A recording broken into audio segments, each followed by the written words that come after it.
and welcome to the Natalie and Dennis show. First of all, happy Friday. Thank you guys so much for being here. This is our second week, episode 66. 66. Thank you for catching that. And we got some cute girls over here. The interns. They got their own camera today. Do you guys want to introduce yourselves today? Hello, my name is Haley. Woo! And I'm Natalie also. Hey, Natalie. Natalie and Natalie. We're so happy to have you guys here today. This is a fun one. We have Franceli again. Franceli in the house. Woo! Franceli on the camera. Oh my gosh. Are we excited or what? It's been a long week. It's been an extremely different week for us because this is the week that we actually released Offline Humans, the book. Yay, you guys. Well, first and foremost, I want to say congratulations, obviously, to Natalie for releasing her book. Thank you. And the interns actually brought in balloons and flowers. Can you actually tell us a little bit about that, Natalie? That was so sweet. Wait, that was literally a pinch me moment when you guys, but it was so funny because I had literally sent a chat just a few minutes before, and I was like, hey guys, because nobody was here. We were all supposed to be here at 10. All four of them were late at the same time. So I was like, what is going on? So, I was like, Franceli, should I help you out and sort of, let them know, hey guys, like timeliness is really important. But then when all of you walked in with the balloons and the flowers, I felt awful. I was like, why did I practice and exercise my authority when they were so sweet? No, but it was really sweet. You guys made me feel so special. Honestly, I don't think anybody's ever done that for me. I think you recorded it because you were like that. I just know Natalie felt so special in that moment. I know that night I mentioned to you, I was like, I don't think anyone's ever congratulated you for doing something in that way. Yeah, that was really it was so unexpected. No, seriously, you guys, it was so unexpected. It wasn't my parents. It wasn't, a friend. It was just you guys were so, I don't know, really sweet. So I appreciate it. Thank you. So yeah, that was a very genuine and uplifting moment. This is week 2 of being sick for most of us here at the Natalie and Dennis show. So if you hear a lot of coughing, that's what's going on. We're sorry in advance. But you know what? We're committed. Yes. We're committed to the bit, and we are here. We fight through the epidemic to bring you this show. Yeah. But anyways, I think the main obvious topic of this episode is going to be the release of the Offline Humans book. Can you just start by telling us how it happened? Here's the book in action. First of all, she is gorgeous. If you are watching us on YouTube, you can check her out. How did this happen? You guys, this was 3, almost 4 years in the making. Okay. It started with a pitch. It was, I want to say 30 pages. A 30-page pitch to my agency being like, hey guys, I'd love to really write this book. I'm currently working on a business. Offline Humans hadn't even really started, but I had the vision for what I wanted. And it started like that. And it was crickets. Actual crickets. Radio silence. I was like, hey guys. So I'd follow up every week. And honestly, there wasn't a lot of interest in it. Then finally, I had the opportunity to meet with 3 different publishers. Mm-hmm. And luckily, the one that I went with, which was DK from Penguin House, was incredible. And me and Alex just clicked, right? Mm-hmm. But how much deeper should I get into the process of it? Because it was a long process. You can go as deep as you want. What was the process like actually starting the writing? The writing, you know what? So literature was always my favorite subject in school. And obviously literature is a little bit different than writing because it's the act of, but it came kind of seamlessly. It honestly felt like second nature, and they walked me through everything. I was really, really nervous because I had already been compiling so many things for the book. So it was more of how do I piece it together? And I think that's where I have a struggle in, which is, and I tell you this all the time, I'm very good at the visualization of the vision of things, but I'm not very good at the execution of things. You're like a gatherer of knowledge. Exactly. I gather ideas. I know what I want, but then it's oh my God, I kind of freeze. How do we make this happen? Right. Mm-hmm. So they really walked me through everything. It was amazing. There was a book map involved. And yeah. I think one of the most, interesting things about it though, is that we were still uplifting and doing our normal work. And then you would kind of go into like your little dungeon. I used to call it the dungeon. The cave. It's the rock climbing room. And you would just write on your own personal time. Yeah. It was outside of what we normally already do. That I think was the hardest part. To me, if I had just been writing this book and had gotten the deal, I would have been so happy. And I would have been like, you know, like really fully immersed in my whole writer moment era. But I didn't get that. I had to, first of all, we were just starting Offline Humans, right? We were also in the process of hiring.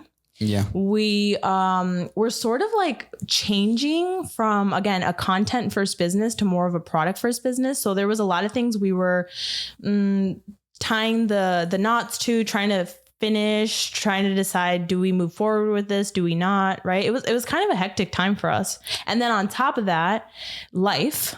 Right. Yeah. You and I, a partnership in marriage, but also a partnership in business. And then like trying to balance all of that. And then we obviously have we went to Colombia. I was still writing the book in Colombia. I think I was still writing the book in Italy when I went with my family. And just, I mean, it was a lot of like, how do I juggle this? But it was fun. Like, I genuinely want to do this again. I was telling you the other day that I went on tour. It was a 22 city tour and it was so much for me. I remember every day I'd jump into like the freaking Rockstar bus, whatever, but no, like into my little cocoon, my bed. And I would look at Dennis and close the curtain and I'd be like, I never want to do this again. So let me give you a little bit of context. Okay. So we weren't on a 22 city tour, but we were on a legitimate Rockstar bus. And so there's like bunk beds inside of the bus and each bunk has a curtain and a fan inside of it. And it's three, right? Stacked on top of each other. So for example, were you in the middle or were you at the top? I was at the top. So she had to climb 3 bunks to get to the top to close her little curtain. It was fun though. That wasn't the issue. The issue for me was the fact that you would, and then we'll move back into the book because this isn't about the tour, but it was the fact that like you were, first of all, I'm a very light sleeper. So like the whole time I'm like the buses jump in, you know, you're going city to city. All of a sudden the bus driver, we're here. It's like 3 a.m. You got to get out. It's freaking New York City and then go into your hotel room, sleep for like 2 hours, then do like a 2-hour show, a 3-hour meetup, and then after another 2-hour meetup. Yeah. Girl, I didn't have the energy to smile after that. How do book tours work out? Because we just mentioned tour. To me, I think that would recharge me in a different way because one thing about that other tour is it was back to back to back to back to back. I think we had 2 resting spots, which was Seattle and that was it. Yeah. Florida, I think. Oregon. No, I'm saying like Florida was the other resting spot potentially. Okay. Yeah, potentially. I don't remember. It was all blur. I don't remember a lot about tour. And I just remember one thing. I was like, I get why people do drugs. Oh, shit. Okay. Who are like rock stars because I don't know how you keep that energy or momentum if you're genuinely. Wow. I'm just being real. Okay. I didn't do drugs, obviously, but I'm just saying, like, I literally was like, oh my God, no, I'm so tired. But back to the book. I think a book would be a little bit different. So for a book tour. Yeah, I think so. I think we would have to fly out to these places. And no van, no bus. Definitely not. I also just think the energy of book people is different. Right? Yeah. It's like you're there to learn. It's like very community based. Chatting, friendships, relationships, all of that, right? Let's talk about the most exciting part though, that the book is at select Barnes and Noble. And independent bookstores.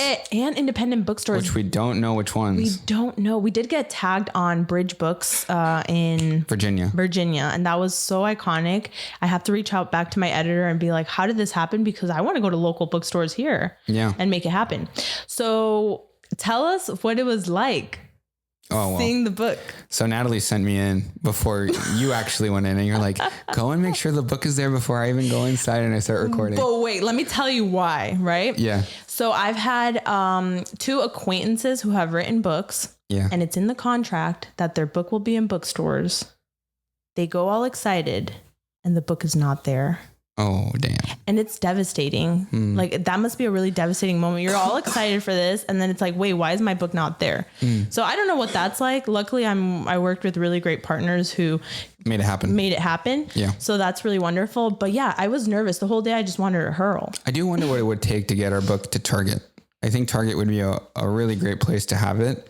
Aside from Barnes and Nobles, I think even Books A Million would be really great. It is online, Target, Walmart, Books A Million, and a few others. Yeah. So it is online. Amazon. Hey. Amazon's probably where most of the people actually get it. Yeah. How do we forget Amazon? Yeah. It's been a week, I think. It's currently number 8 in productivity. I know. Yay. For new releases. Yes. So anyways, I went inside of the store and I'm like, okay, I'm envisioning this thing is going to be a big pile of Offline Humans books. It's going to be right at the front. See, this is the part when we were recapping what you felt. I was like, why the hell would they do that for my book when freaking you just got to believe Mel Robbins has like, she's like Mel Robbins. You know what I mean? Like she has maybe like 16 books. It depends on the bookstore. No, it and really, how new a book is. Or well, whatever. Anyway, so Dennis apparently was like, "Oh my God, there's gonna be this huge section for like Offline Humans." I envision walking in and like a stack of Offline Humans books and like a full size cardboard of like Natalie. Yeah, right. That's how I envisioned, right? So I like walk in and my mind is like, okay, I gotta look for a pink gradient sprayed edge. Yeah. I'm like looking around and it's all these like fantasy, novels. And I'm like, all the romance. Where is this? Okay. I'm like, okay. So it's not around the front. Let me go to the new book section. So I go to the new book section. Like nothing. And I'm like, look, I'm like, oh shit. Oh my God. And you know what's interesting? I made him record his reaction and like his face just starts kind of going down and down. Yeah. It's like minutes on end, him searching for the book. So then I go to productivity. It's not there. And I'm like, damn. Should I text Natalie like it's not here? Like, damn, her worst nightmare. Yeah. So I walk over to information and there's like this really nice lady. I'm like, hey, so I'm looking for this book called Offline Humans.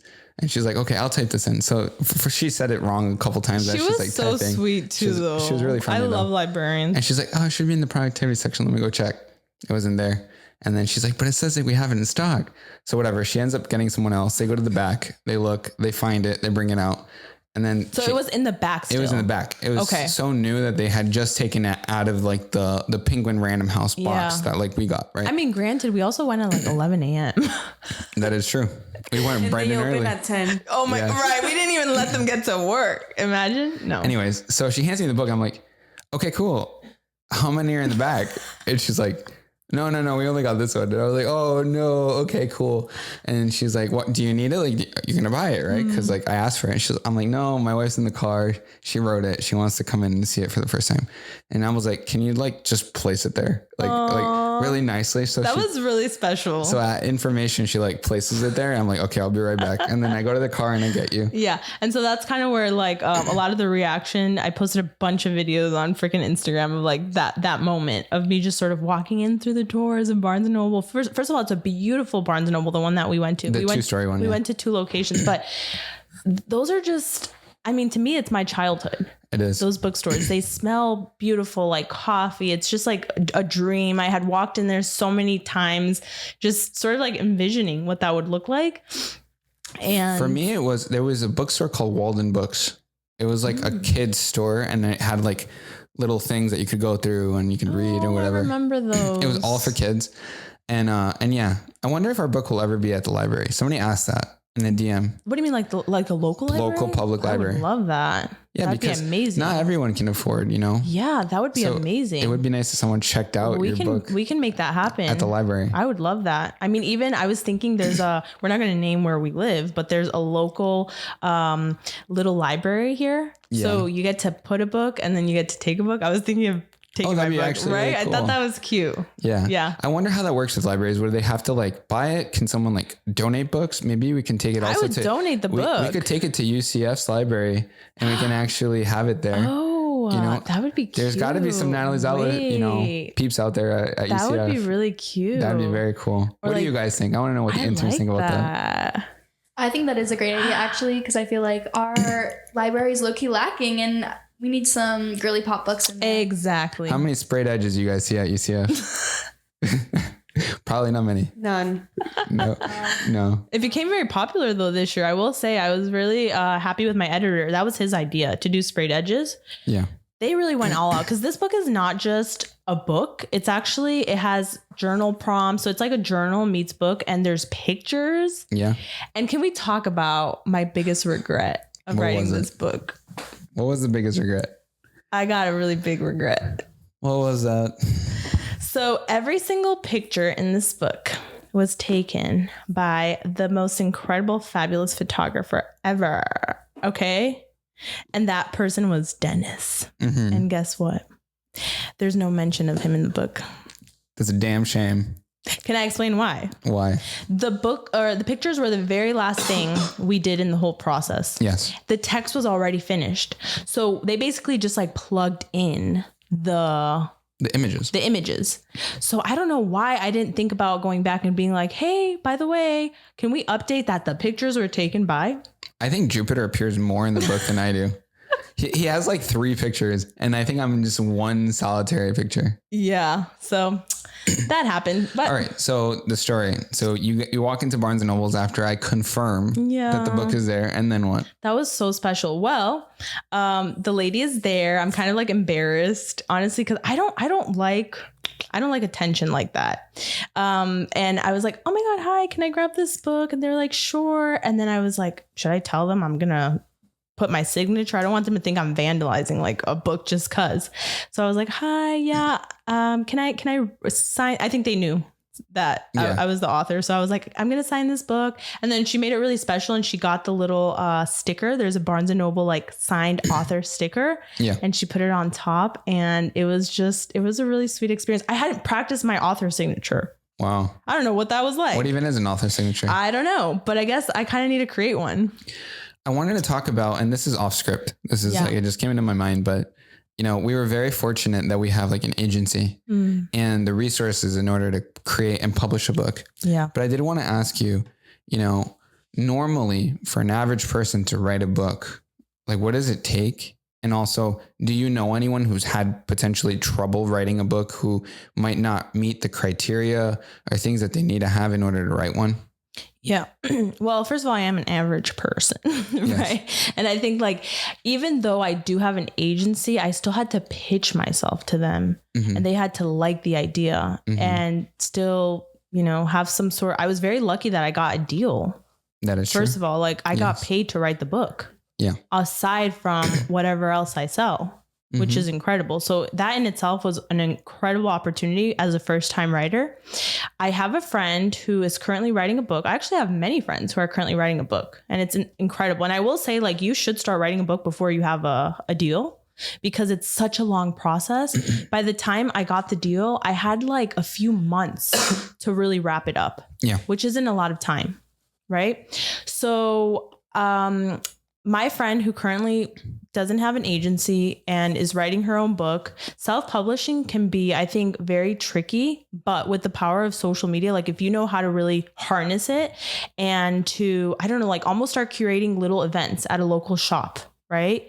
And then utilizing that to really propel like, oh, there's actually people that are coming out, just even your own friends. Like, for example, I'm going to have a book launch party. Which we're all invited to. We're all invited to. Whoever can make it, it'd be great. I'd love to have you guys there. Basically, it's just friends and family. But out of that event, we're going to get, content. We're going to really like, I guess just get like real insight into what people think. We're going to do a little book signing, but out of that curated event, we're also going to get assets out of it. So that's what I would recommend somebody like starting, because what my friend is being told by different publishers who are rejecting her book is, well, you don't really have a following. And that's really sad. You can't get in the club. That's sad to me because it's like, you don't know how many great writers there are out there that, don't hit that criteria, but could really, they're fabulous writers. That's what I was going to say. What happens if someone's not like social media savvy, but they're great writers? That is really tough. Yeah. In this time and age. It kind of reminds me of like ghostwriters for like singers, they're like kind of in the backseat doing their thing. And then eventually someone has to be the one that takes it to like the finish line, like the actual singer. Yeah. I wonder if there's such a thing as ghostwriters. Yeah. So there's people for books. Yeah, I'm sure. Of course. So someone's just the face of the writing and isn't the actual author. Yeah. I think like a lot of biographies are kind of like that. I think. Yeah. Oh. But anyways, kind of going back to that, like, I wish I could sugarcoat that that's not the way that the process is. I still think there's ways for you to, be that like first and front runner in that way, where you can still propel your book, but you are going to have to need some sort of, social media element to help you, or presence or anything, or just a community, even if it's just your own friends and family. Like you could do like a little dinner party and then showcase the book, maybe have each of them sort of give a testimony. Like everything starts like that, word of mouth. So did you have any regrets after you finished writing the book, other than me not being in it for the pictures? Let me think. Any other regrets? Sections maybe you had to leave out, corners you had to cut. Corners I had to cut. I would say, I don't know. It's kind of embarrassing. What? No, what? In the first page, I wrote how I became the offline advocate girly. And I kind of regret that one-liner. Why? Because I think that is something in the making. So I think when I wrote the book, like I already had a vision for where I wanted to be, but I'm not fully there yet. You know what I mean? So I think there's still a lot of work to really get to that. But that's why I put it in quotations, because I gave myself that name.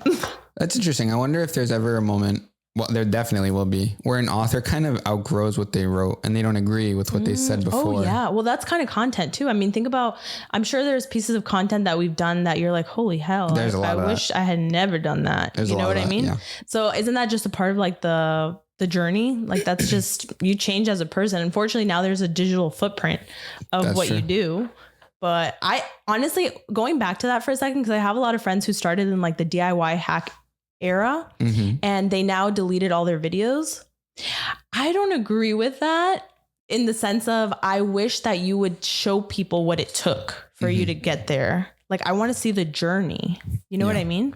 Versus just like, oh, all of a sudden she's like at Fashion Week shows and this and that. It's like, what did it take? No, girl. She was doing these like at home DIY hack videos. And okay, that's cool. Like, I want to see that journey. So you don't mind if someone like researches you after reading the book for the first time and then goes back and watches our first vlogs and our well, first that's the way that it's going to be. Yeah. I do think it's embarrassing, but that's a part of the journey. I don't know. You know, I mean, I'm not running for president or anything, so it's fine. People got a lot of dirt on us if they wanted to. I don't think we're make us look silly. I don't know. I think there's worse things out there, to be honest. I think we've had a very clean digital footprint, I would say. Has this project made you want to write another book? Yes. Really? It has. Yeah. What do you go on tour again? Like a book tour? I would actually do a little like book signing tour. I think that'd be really fun. Yeah. I would actually love to do a podcast tour. Really? Yeah, I've always thought about that. Like, okay, right now we have 2 audience members. This is the first time. Well, last week we also had Natalie and our other intern, Elena, which was really fun. But like, I think that'd be really cool. Like just intimate little settings. We could do like a cafe or like one of those speakeasies, like clubs, and then whoever, like have like 10 people, or I don't know how many people are local. I think would it be more fun. podcast focused or would it be book focused or both? No, those are 2 separate things. Okay. In my opinion. Oh, so you're saying podcast tour just for podcasts, like conversational moments like to this. Meet our audience and stuff like that. And then the book is like totally different, you know? Here's the thing about Offline Humans that I think is crazy, because we saw this the other day in one of our mentions. I think it's fascinating when people find the brand and don't know me. That to me is like, we're doing something right. You know what I mean? So somebody had just purchased a Calm Cup.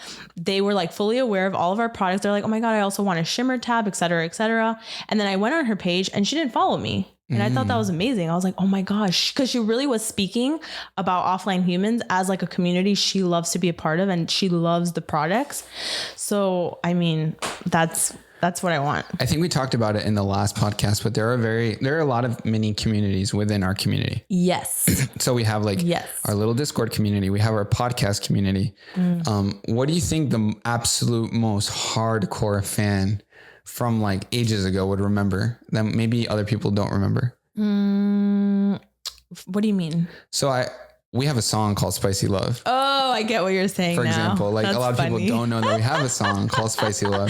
Yeah. So that's like something that. But I never sang, guys. Let me clear the air for a second, okay? Yeah. So we worked with the Gregory brothers. They've done a lot of really big like remixes. Yeah, they're Shmoyaho on YouTube. Shmoyaho, yeah. And so they were like, Natalie, we'd love to pieced together a bunch of your videos, and they made the song about Jupiter. And I've heard it. It's so cute. Like, Spicy love. I'll sing the song. It's not an Academy Award, whatever, winning song. It's just like a really sweet song. So they pieced together a bunch of my videos, and this one just happened to be about video. I let them do whatever they wanted, and it was such a fun we still use the song actually in a lot of our vlogs, like just the background on part. the main channel. It's still like the song. Yeah. I also wanted to mention, but wait, I like that. So those are little Easter eggs, right? Yes. Is that what that was your question? I'll go back to that in a second. It's like stuff that's ingrained inside of like our content that like people will remember from way back, from like the beginning of like other things. Okay. Well, I would say You Now. Okay. Yeah. When we did You Now. So we used to go live on this app called You Now. Yeah. And it was so niche. It really was. It was so niche. Matter of fact, the other day I was checking out some of our old vlogs. It's just such a time, like fun era to see where we've come.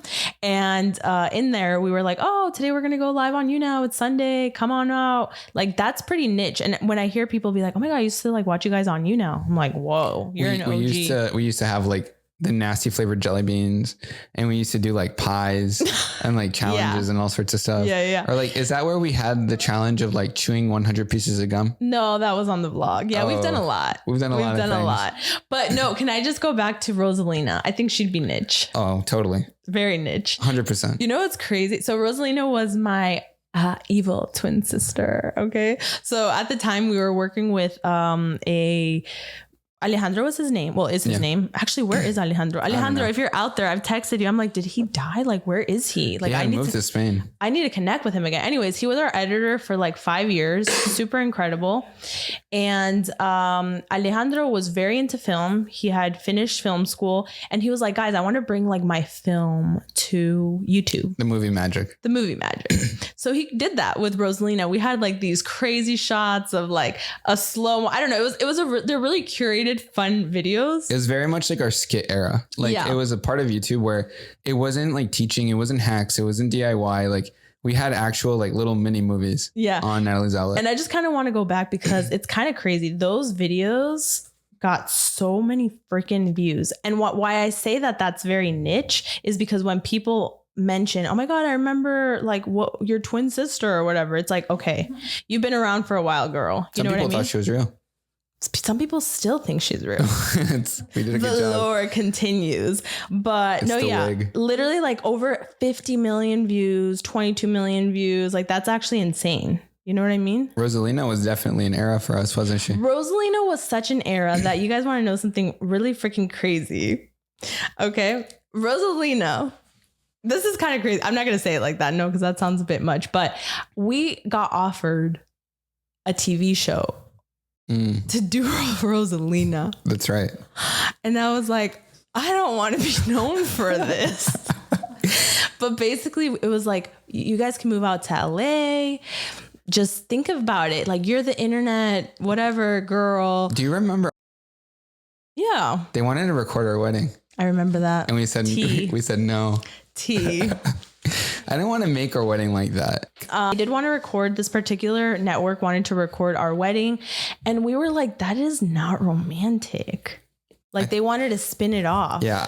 We weren't the type to do that kind of real life content. Like, can you imagine our wedding, a reality TV show? That's just kind of weird. I don't know. I don't like to mess with like love relationships. And I was like, no amount of money can do that. What I'm going to say next might be a little bit mean, but how do you feel about people who milk real life stuff in situations like that for content? Well, right now I'm milking my book stuff. So what do you mean? But that's like not...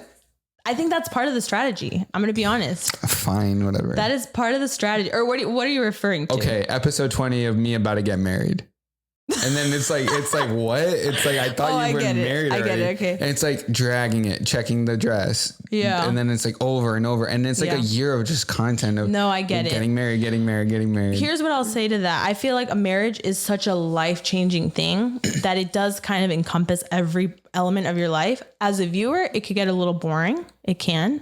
But also some people are really into that. So it just sort of depends. It's, for example, like when somebody becomes pregnant and then people will comment and be like, oh my God, now all her content's going to be about pregnancy. Yeah. Maybe it is. It's her channel. You know what I mean? Like at the end of the day, let the person do what they want with their moment. Yeah. But I totally understand what you're saying. There's some people that do that. And I'm like, are you married or not at this point? I'm like confused. I do think that, and you mentioned it a couple days ago, in terms of online content, it kind of revolves around moments in life. And if you really don't have a lot going on or like a moment to grab onto, it's harder to create content out of like nothing, because like nothing is really going on. You know, I want to throw that over to Franceli, because I know that Franceli is doing some content once in a while, only if you want to answer, Franceli. I'd be curious. And because I know we've talked about like, that, you know, you should be doing like fun, like you are doing content right now about how you moved here. But do you ever feel that way where it's like, oh, I don't feel like there is anything to share, or like it's hard to highlight those parts of your life, I guess? I think now that I feel like now I'm more stable here. So I'm not living like moving process anymore. It's more difficult for me to find like stuff to post. Because at the beginning I was posting like, saying bye to my family, saying bye to my friends. And, in like, Mexico. Can we give context? Battery exhausted. No. Is that the Franceli cam? That is the Franceli cam. Yo, as she's talking. What? We can still hear you, Franceli. So Spotify and Apple Podcasts can still take advantage of the audio. Hey. Something to fix for the future. You can show any of us if you want, or let's show the interns while you talk. It'd be funny. Yeah, well... now that I'm here, like I'm not living like different things, new things. So it's difficult to create content of that, because now I'm like, I feel like I'm more stable here, because I used to film vlogs like, looking for a job, looking for an apartment. But now I have all of that. So now I'm like, what should I post now? Now you should post working with offline humans, the BTS of working with.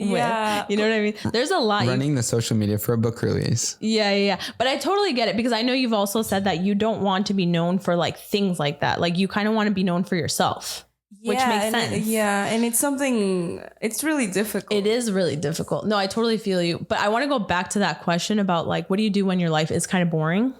I will say, I think you just have to be creative with it. Like there is always something going on in your life if you just really think about it. So for example, like let's say you don't believe that. Nah, you can be a bum and nothing's going on. Well, I'm going to go back to like you for a second. Let's say that you're not talking about podcasts, but you don't do content. I don't. So I always do content for others. I never do content for myself. But like, for example, let's say I'm not talking about my book, or I'm not talking about whatever, then maybe I'm like, you know what? I've gained 20 pounds. Let me take you on this journey with me to lose weight. Like there always is something. It just depends on whether or not you want to share it, I think. I do think you need to be known for people to follow that, because if not, you first need a niche and then start growing your community. Because for example, for me, now that I'm posting random stuff on my page that is not related for me, like in like moving process and all that, like people are not watching my content because they're like, who's this girl? I think for you that you have like a growing community, it's a little bit easier. Natalie wants to say something. Intern Natalie, what do you want to say? I was going to say, I feel like you have to have your personality established first. Yes. For people to enjoy that.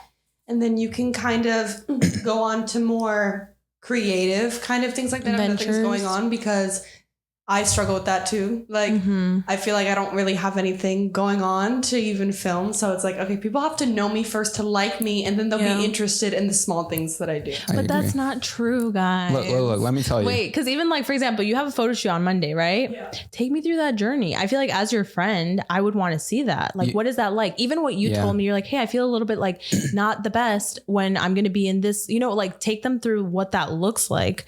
I think it just takes a little bit of like creativity, but I do think sometimes, to be honest, that's interesting. I love hearing those perspectives. Sometimes, to be honest, it feels like when you've done it all in that way, like I've been doing this for 11 years, it's almost like people are bored of you. And then it's like, shoot, I have to reinvent myself every year. It's almost harder, and they'll box you in. that's the worst part. It's like, what if I don't want to do DIY and hacks anymore? And it's like, guys, I miss your prank videos. Girl, I don't want to do that anymore. Let me live my life. Where's your twin? Girl, I'm an author now. How many videos do you think it takes for someone to establish themselves in a niche? Like, for example, I see all these people on TikTok. They'll have a video like beginning my runner era. Right. And so it's like under 100 likes, for example, but they're new creators, right? How many videos in would you say it takes for them to then establish running era, preparing for marathon, and like take you on this journey with me? Yeah. This is not overnight. Of course. Yeah. This is a lot of work. I literally posted 3 videos every single week when I was doing YouTube for 3 years, and I made what you could eat a sandwich with, and I kept going. So like, you just have to keep going. And now with TikTok, I can't even tell you, I feel like TikTok, because it's so quick, there's so much content out there. That's probably like triple. Like, you probably have to be posting so much, but obviously it has to feel intentional. You know what I mean? Yeah. So I just think it's a lot of work. I don't know. It's a lot. Well, I want to throw it to the interns. So we talked about like working out and wellness last week. How many times would like a gym rat have to post a day to establish themselves as a gym rat? Honestly, I would say once a day. Yeah, once a day. That could work too. To be honest. But I don't know, at least because I do like the gym, and at least I feel like the people I do follow, they're posting maybe once or twice a day of their workouts. But it's also kind of easy because they kind of do just work out once or twice a day. So, and it's all gym related. They don't wander off and create other types of content. It's just gym protein related. Okay. One of my best friends, she's a gym content creator, and she's gotten popular very fast. She has like 300,000 followers on TikTok. And every time we'd go to the gym together, afterwards, she'd be like, okay, I have to record every time we go.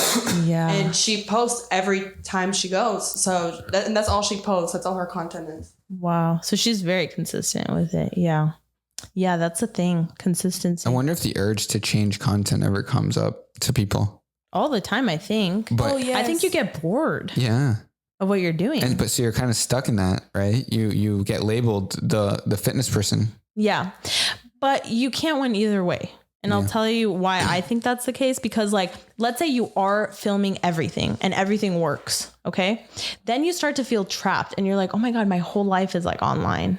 And you kind of start to feel like I'm working all the time. Because at the end of the day, you are sort of working. Even if you're hanging out with your friends and you're taking pictures and now you're having to put it together and tell a story and do a voiceover and this and that, like you didn't just go and experience it. Now you're packaging it in a way, you know? So I think that personally, I don't know. I think sometimes, or maybe I've just been doing this for so long that I'm sort of like, I wonder if sometimes I guess I wonder if I should quit. Imagine this is my quitting video. Bye guys. I think it's over for me now. No. Leaving social media. No, I think you have to continue to reinvent yourself though. I think you do. Just as a person, you get bored with what you're doing. I can't be a YouTuber forever. You know what I mean? You think there will be the day that you just drop out of YouTube? Potentially. I think I've already dropped out in a way. Like that's not all I think about. Before it was all I thought about, all I did. I breathed YouTube, you know? I don't do that anymore. What is your current breath? My book. Really? Yeah, I think so. Making it succeed? Just like okay, no, it's not really the book. It's the ethos of offline humans. It's the ethos. It's what is offline humans, to disconnect, to have community, to go offline, to, be disconnected again, like in the real world. I think that to me is what's really pushing me now. Where do you think we are in that journey? Do you think we're just at the beginning? Okay. Yeah, we have a lot ahead of us. Yeah, we do. It's a lot of work. It's actually interesting. Yesterday, Dennis and I were like just watching old videos on my phone. I was like organizing my phone. When do we ever digitally clean now, right? And I was like, oh my God, look at this video. It was me with Sabina. And she was like a former teammate here. And so she and I were super excited because we had just gotten our offline humans thank you cards. And you were looking at the video and you're like, I can't believe you guys were so excited for that. But it was because it was the first time we ever saw the name on like something physical. Everything had just been abstract. It had been just like mood boards and, graphic designers had submitted like PNGs and or whatever. But now this was like the first, it was just a postcard, but it was so exciting. I remember I recorded when I opened up the package for the Best Me Journal.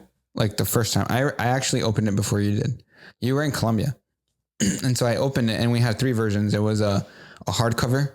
It was the spiral. And then there was another one. It was like a matte touch finish to it. And it had like an actual like elastic to it. That was real. That was a real ass moment. I was like, oh, yeah, finally. But then it beckons the question. Okay. If I have thousands of these things, it's kind of scary. Like what if it doesn't sell? Yeah, you just put one of the biggest, we're not going to drop the amount, but one of our biggest orders with our manufacturer, because we've sold out twice. Well, we're on the route to sell out again of the journal. And we sort of looked at each other. We went to McDonald's actually yesterday and we're like eating McDonald's and we're like, damn, like that's a massive undertaking. What we're about to about to come out of our, but it's a big investment for us based on like our small experience in this. But there's people who invest, like they drop a lot of money on all of this inventory that comes in. Yeah. I mean, we have a friend who literally monthly 30 grand on just their warehouse. Rent. Yes. Okay. 30 just grand. Rent. And I mean, they're putting in orders of inventory in the millions. And ads in the millions. And they're doing amazing. And they're still like, every time we hit send to like the bank, we're scared. Like I don't think this ever doesn't get scary. It's only going to get scarier. It always feels like we're behind. Like, cause the thing is in the world of selling product, like your investment is the product that you haven't sold. Right. It has a value. And so it's there and it hasn't generated the value until it leaves. Right. And so there's like all this math behind it. You have to think like, for example, if I have all of these inside of my garage per se, how long until all of them are sold? And then you have to think about, okay, I'm not going to get any of that money back until it's all gone. And then I have to reinvest and be in debt again. And then all of my investment is in this thing that's in the garage again. And it's a continuous cycle. That's why it becomes a cash flow issue. And that's why a lot of your favorite businesses, they can't keep up with the demand because to be quite honest, like we're a team of 3. We really are. Day to day. Yeah. Franceli deals with all the customer service stuff, everything social media related. I help with some content like creations and stuff like that. You do all of like the logistics, the back end. Now we run podcasts. I do all of Natalie's outlet, what that entails. And it's a lot. Yeah, it is a lot. But you know what? That's what we got into. So I have a question, just as we used to do in the last season. They're very fun. And I would like everybody's input on the question. I'll speak last. Oh, you're going to speak last. Okay. So for everyone, you can either get $10 million right now. Oh, shit. No strings attached, or restart your life at age 6 with everything that you currently know. The $10 million. It's been rough. I'm only 20 years old. I do not want to redo this. Like, even if I already know, no, the $10 million. Thank you, please. Got it. Natalie. That's actually a great question. I'm going to be a little different and I'm going to say restart my life with everything that I know, because it could have saved me a lot of things along the way. I'll just say that. Can I ask though, are we going back in time too? Yes. So you can create the next product and cash out. Yes. That is the thing. It's going back to when you were 6. So it would mean be going back to like 99 or 98, whatever, how old I was, 6. But the thing is, it changes your future. Oh, whatever you do. That's kind of scary. So you have to keep that in mind. $10 million. It changed your answer. I would rewrite Taylor Swift songs and publish them myself. You would be Taylor? Okay. You would take Taylor's. Taylor wouldn't be Taylor. And you don't care? If I have $1 billion, I probably won't. That is so funny. That's a cool answer. Oh my gosh. So where would Taylor be? That's, I don't know where she would be. I'd find her and take care of her. Taylor would be working. Yeah. Taylor's dead. Taylor would be working at some fast food place. You're the biggest fan of Taylor Swift, so this is so funny. That's crazy. So that's the real Haley. Okay, Franceli, you have an answer or no? I think I'm feeling a little nostalgic right now because I'm about to get my period. So I would say like go back in time. So I want to cry now, but like going back in time to live those moments with my family and like loved ones that passed away. Oh, girl, not you making me cry. It's just in this moment I would pick that because it's something that I would like to relive. So it's not so much the money; it's just going back. Yeah, it is that. And I'm also super nostalgic. So if I have a chance to go back and see the people that I love that I can't see anymore, I will do that. Okay. Franceli, that was like a Miss Universe question. And I miss Mexico. Oh, that's so cute. That's a great answer. I believe I also like yours. This question is different for us because we're older than them, right? I feel like we have a bit more knowledge of what would happen and we have more time. Well, what happened since we were young? First of all, okay, Bitcoin, just Bitcoin alone. Like I just invest in Bitcoin. Okay. Right. I would tell my dad, oh wait, go invest in Apple. Like there's so many things that you would do to like, you'd be so rich, but I probably would have never met you. Right. That changes the future because at that point you're rich. Right. And you don't, and you don't know how it affects you. Maybe I would have never met you. Can I talk about a book? I'm reading a book called The Midnight Library. It's basically this, like the girl is, she has a chance to live different lives based on decisions. Different decisions that she makes. So it's kind of this vibe. If you guys are into that, it's a really good book. I think I'm going to read that. I actually saw it when I was on Goodreads looking for my book. And I was like, damn, that's the one that Franceli was telling me about. It looks really good. I need to get back into reading Franceli. So I think that's the one. Sorry, Harry Potter. I couldn't do it, Dennis. I actually think I would take 10 million. Although I know that I could probably make a lot of money if I went back. I wouldn't want to risk changing anything that I have now. A lot of people to that question said that they would take the 10 million because they have happy families, they have kids, they have a wife, they have people they would risk losing for going back. Right. And also being a child with the knowledge of an adult, it's kind of so difficult. Weird. Right. That's gotta be so weird. Lectured when you're in elementary school, knowing that you were already like probably older than the teacher. Yeah. I mean, how many or at the age of the teacher in their case. But can you go back and like come back again? Like no, you're stuck. That's it. 6 and then you're done. Relive school, all the bad stuff too, all the annoying things. That actually sounds like a psychological thriller horror movie. Not fun. Wait, you're so right. Oh my gosh. Yeah. No, I would take the 10 as well. I would do it because I think there's a lot that we could do with that money, like for offline humans. So I would do that. I don't know if I would, I don't know. Cause we were actually, it's so interesting. So the lotto was at its highest it's ever been. I don't know if you guys had heard. It's like how much was it? It was almost at 2 billion. Yeah. Like recently, the Powerball. Yeah. So I literally sat there as if I was going to win it. I'm like, oh my God, if I won, what would I do with that money? And I was like, we were thinking about it. We were asking my mom, you or whatnot. And it just feels very overwhelming. And it also feels like people could really switch up on you quickly. With money, like being rich? Yeah. I don't know. If I don't want to, no. Yeah. So that's what I would do. So how many? What about you guys? Wait, in the comments, I would love to know what you guys would do. Would you take the 10 or would you go back in time with the knowledge that you know now? Raise of hands of who would take 10 million. Wow, we all did. Franceli, you changed your opinion.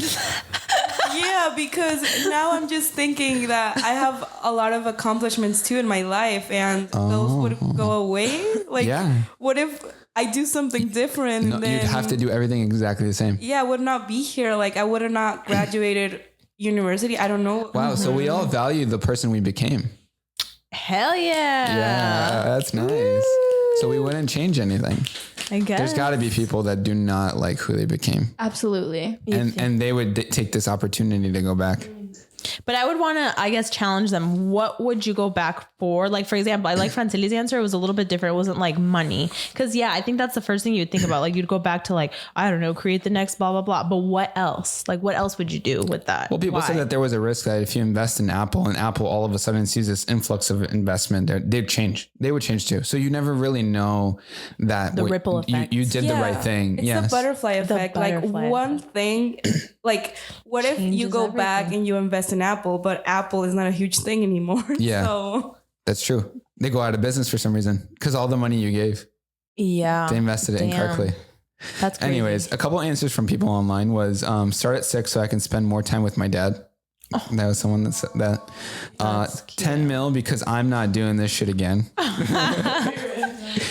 And then being a 6-year-old with the current knowledge would be hell. Like it'd be too much. You wouldn't know every future event that's going to happen. I was just thinking about before that it happens. You're a 6-year-old trying to prevent some tragedy and no one's going to pay attention to what you say. Yeah, you'll end up being a lunatic. Like you'll end up in some sort of You'd have to learn to stay quiet about certain things. Yeah, you're gonna be gaslighted all the time. Yeah. Wow. Damn. You wouldn't gamble. You can't because you know what in sports, what's going to happen? Who's going to win every World Cup? You know everything of everything. Ooh. Well, no. Okay. Yeah. It's a long-winded one. All right. Anyways, the next one this one's actually pretty fun too. I would love to know everyone's answer, but when did your instincts ever scream, leave now? And what did you later find out you actually ended up avoiding? Did you have a circumstance where you were like, my gut's telling me I gotta get out of here? Something really weird is going on. I don't know. This is kind of tea, but I guess I had an ex-boyfriend and like right before we broke up, right after we broke up, I'm sorry.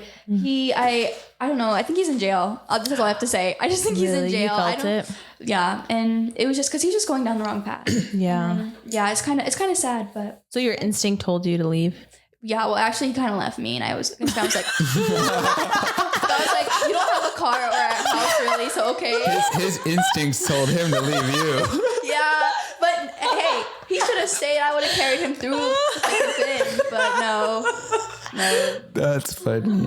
That is funny. Natalie, you got anything? Yeah. My mom told me that as a kid, she was very like hesitant on sleepovers and things like that, just because, like when you're growing up. But yes, she said sometimes I would sleep over at somebody that she knew very well, their house, and that I would call her like very young in the middle of the night, like crying, like you have to pick me up. You would call her? Yeah. I don't remember that, but she would tell me that I would call her and be like, you have to come get me. And I couldn't explain like what it was, that I just felt like very, I guess, uncomfortable. No. And the person was not a great person. You know what I mean? So I kind of had that instinct. Nothing happened, but as a child, wow. So it was just knew like, this is not right. I should not be here. That's a huge instinct. Yeah. I feel like kids have pretty good. You just do. You really do. Stuff, so. I agree. I think as you get older, you almost like wash out that, because the thing with instincts is sometimes it's not very logical. You just feel it. You can't explain it. It's like a gut feeling. That was actually a follow-up I had here. Do you rationalize them away? I think that's where you stray wrong. I think there is something with your gut that if you follow through, for me, it's never strayed me wrong, but I have sometimes not listened because I'm like, this doesn't make sense.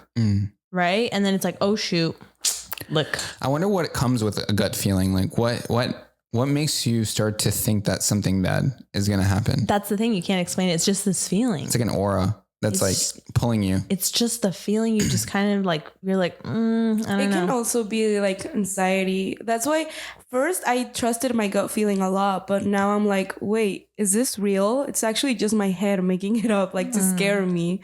So sometimes I'm like, is it a gut feeling or is it That's just a great point. My head? I think it's if people, it's part of it's reading the room. It's having just an understanding of what's going on and then also like rationalizing it, but also kind of believing and trusting yourself too. It's like, it's a balance. It's a very balanced, Haley.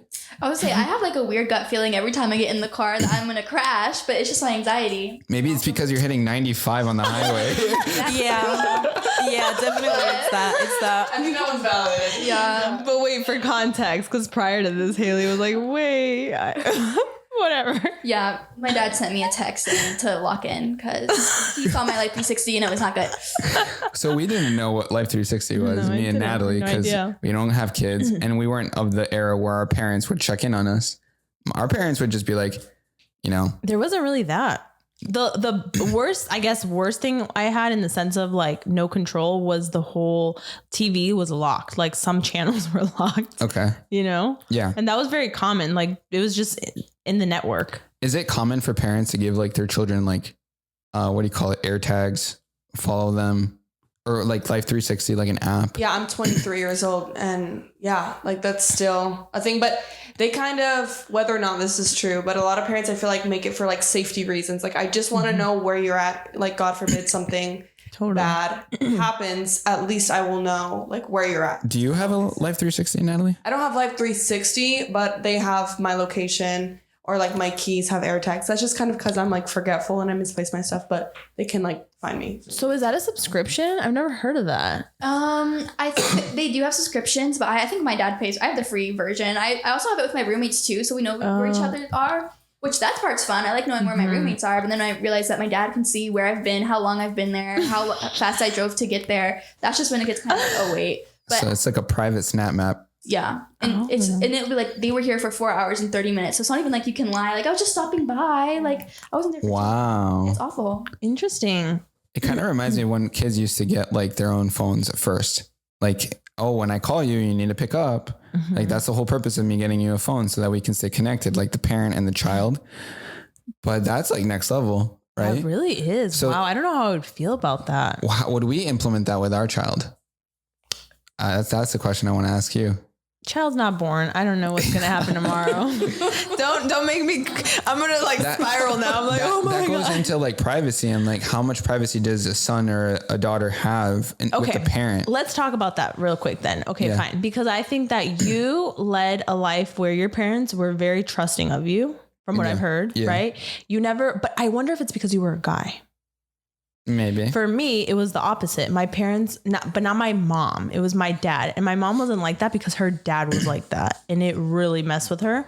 Yeah. My dad was the kind that was like, what are you watching? What are you doing right now? And I'm always like on edge. Sometimes I get pissed off when you come behind me and you're like, oh, what are you watching? It triggers me. And I'm like, it's my dad.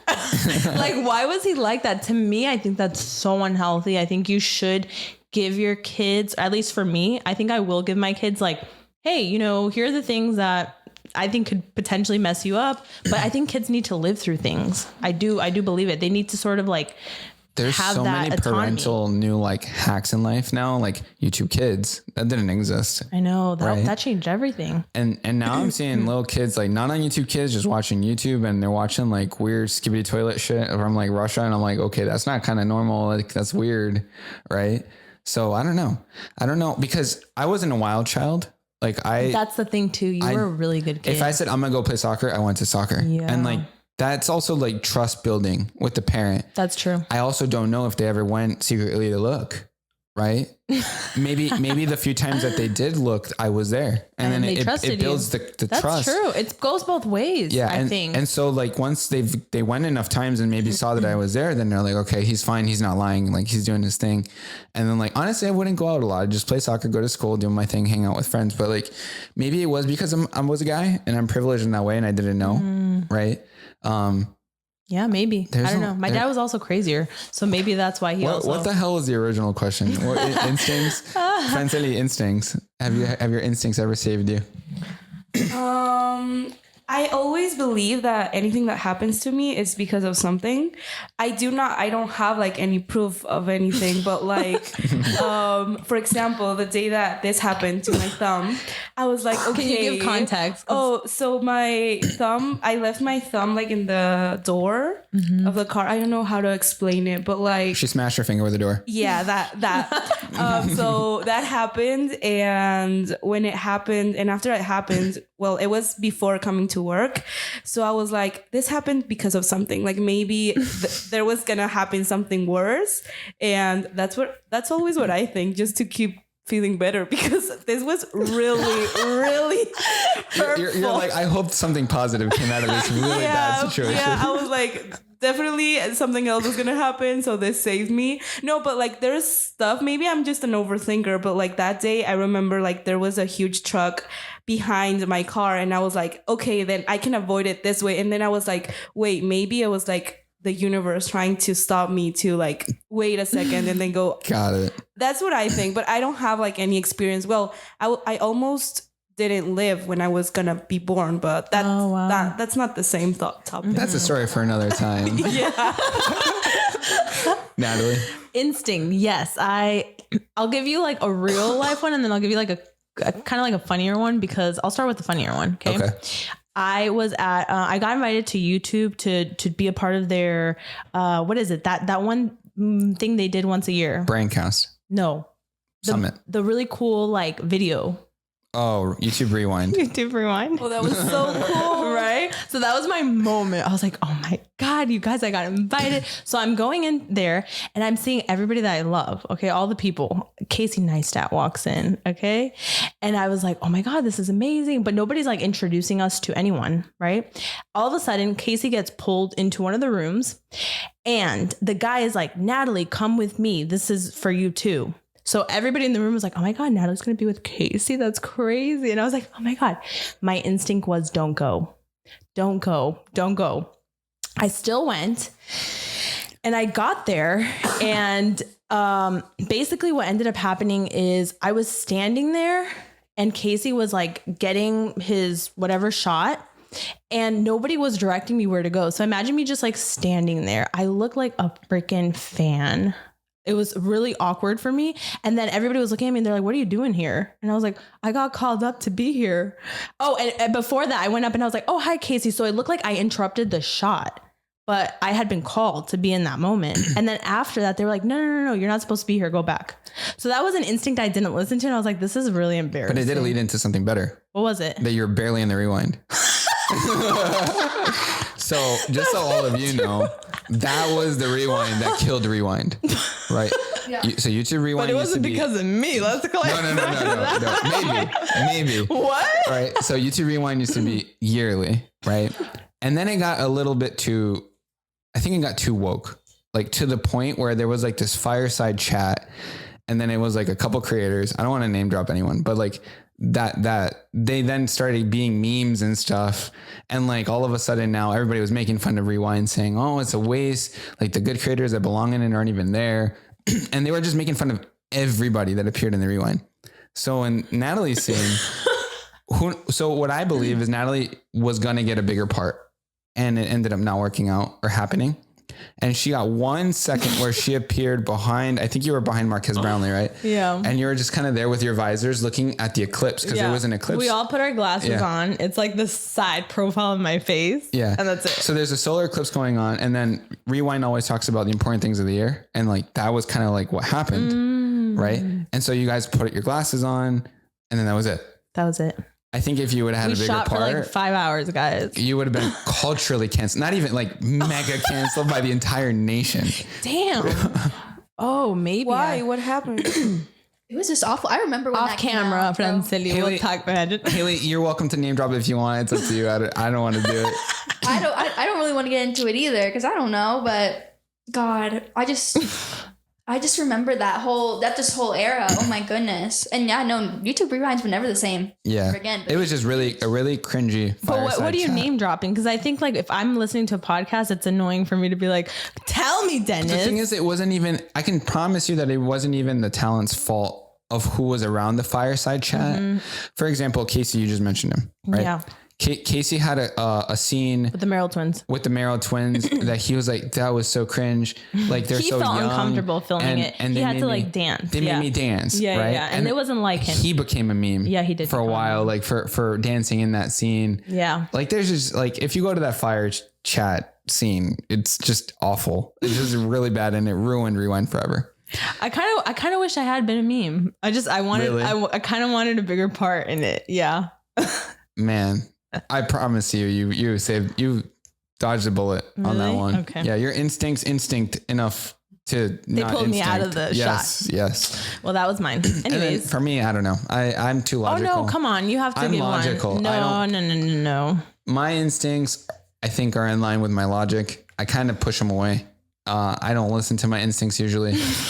Okay. And what happens is, I'm not as maybe spontaneous sometimes as I would want to be. I think sometimes I overthink things, and sometimes I feel a little bit of paralysis from over analysis. Right? You really are, though. But I think we balance each other out really well. Your instincts are constantly screaming, and mine are kind of like off. And so you're like, I don't think we should do that. And I'm like, really, why? And then sometimes you have no reason. Exactly. That's the thing. And I've learned to go with it. I remember my first manager always told me that. He said, go with your gut. Sometimes you won't be able to explain it. And it's true. Sometimes you just won't. But then it bothers me because I'm like, can you give me a reason why? And you're like, no, my gut, my instincts. It's just something I feel. I get it. No, and I get that. I don't get that feeling. But you know why you've trusted me? Yeah. Because I've trusted myself. And so it's turned out right every time. You're my instincts. Yeah, I guess. That's the answer. You're my gut feeling, and I follow what you say. And you've never fucked up, so don't mess up. Don't fuck up. Don't mess up. That's cute. Okay, so we have some Dennis fun facts of the week that we can end this with. Okay, cool. And then everyone can give a little bit of input in that. So over half of Americans nowadays use subtitles some of the time, or at least most of the time, when watching TV nowadays. How many of us, show of hands, use subtitles when watching movies on Netflix, for example? I hate subtitles, guys. I can't believe all these hands. Yes. I absolutely hate it. I don't like seeing it on the screen. Why? I'm curious. Why? Maybe it's just like a me issue, but I feel like I don't understand what's happening if I don't have the subtitles. Like I need to read it because I don't know. Movies honestly move a little too quick for me. Maybe I'm just dumb. Yeah. Sometimes it's kind of hard to understand what they're saying too. I don't know if it's the sound or me or what. It's the audio mixing. The music and the sound is too loud and it drowns out the audio of the voice. And so it has a lot to do with modern TV. That's all I can say. Interesting. What I will say is if it's like a British show or something like that, I will turn on subtitles. Definitely. I was telling Dennis when I went to London. Yeah. You guys, I went with my parents, right? And they were like, translate for us. And me and my sister could not understand anything. The guy would give us direction. It's like, it sounded like, blah, blah, blah, blah. And me and my sister were like, oh my God, Angelica, do you get it? And we turn around, my parents are like, you guys know English, don't you? And we're like, no, it's so different. So yes, for those sort of shows, I would. I think in that, if only we could have subtitles in real life. Which you can with the new glasses. I heard. Not sponsored, by the way. But yes, that'd be really cool. Would it be able to pick up London English? Yeah, I think so. I feel like really that'd be good. a little hard. Yeah. Anyways, that's it for this week's episode. We didn't get Franceli's out. Oh yeah. My bad, Franceli. Go ahead, subtitles. I use subtitles in English because English isn't my first language. Oh, that's good. Now I don't have to use them as often. Before it was all the time. I do not like watching stuff with subtitles because it's made for not to have subtitles, you know? Mm-hmm. And since I studied a little bit of film too in college, for me it's like, take those subtitles off. Like they're bothering what you're watching. So yeah, definitely. So, but yeah, like if I'm watching something in Spanish, I will watch it without subtitles unless I'm like doing other stuff and like, unless there's a lot of noise, but like I watch with subtitles in English only. Do you guys think subtitles can help someone learn a language? 100% me, 100%. Mm-hmm. Really? That's like how I know a lot of the Spanish that I know right now. Because I put the subtitles. I've watched hundreds of hours of anime and I don't know any Japanese. Then focus. Imagine.